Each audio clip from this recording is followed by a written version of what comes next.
फरार निलेश चव्हाणच्या नेपाळमधून आवळल्या मुसक्या वैष्णवीच्या आई वडिलांना धमकावल्याप्रकरणी कारवाई 10 दिवसानंतर निलेशला बेड्या.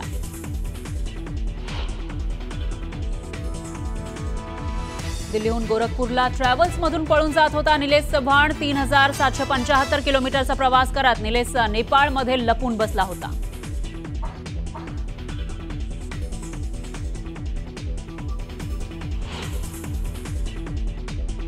जालिंदर सुपेकरांचा प्रकरणातून हात झटकण्याचा प्रयत्न. हगवणेंना शस्त्र परवाना मीच दिलाय हे म्हणणं चुकीचं. शस्त्र परवान्याचे अधिकार संबंधित पोलीस आयुक्तांना असतात, सुपेकरांचा दावा.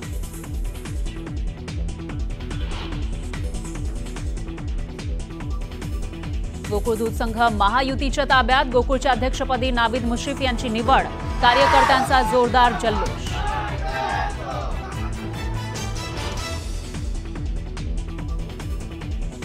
कापणी केलेल्या पिकांचे पंचनामे करून काय करणार? ढेकळांचे पंचनामे करायचे का? माणिकराव कोकाटे पुन्हा बरळले.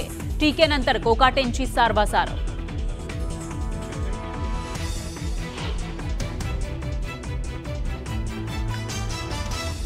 शरद पवार आणि अजित पवारांच्या विलीनीकरणाला प्रफुल्ल पटेल, सुनील तटकरेंचा विरोध. शिवसेना युबीटीचे खासदार संजय राऊतांचा मोठा दावा.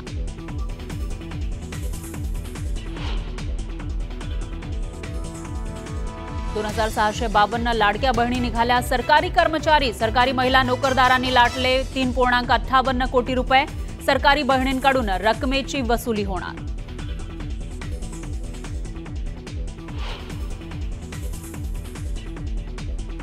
बीडमधील बिंदुसरा धरण मे महिन्यातच ओव्हरफ्लो. नदीकाठच्या गावांना सतर्कतेचा इशारा.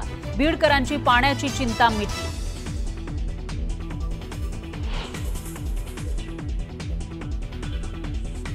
कल्याणमधील केबीके इंटरनॅशनल शाळेची भिंत कोसळली. एका 11 वर्षाच्या मुलाचा मृत्यू तर 2 लहान मुलं जखमी.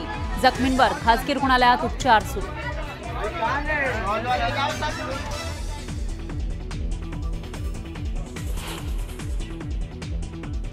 आसाममध्ये पावसाचा हाहाकार. गुवाहाटीमध्ये राष्ट्रीय महामार्ग पाण्याखाली. वाहनं बुडाली.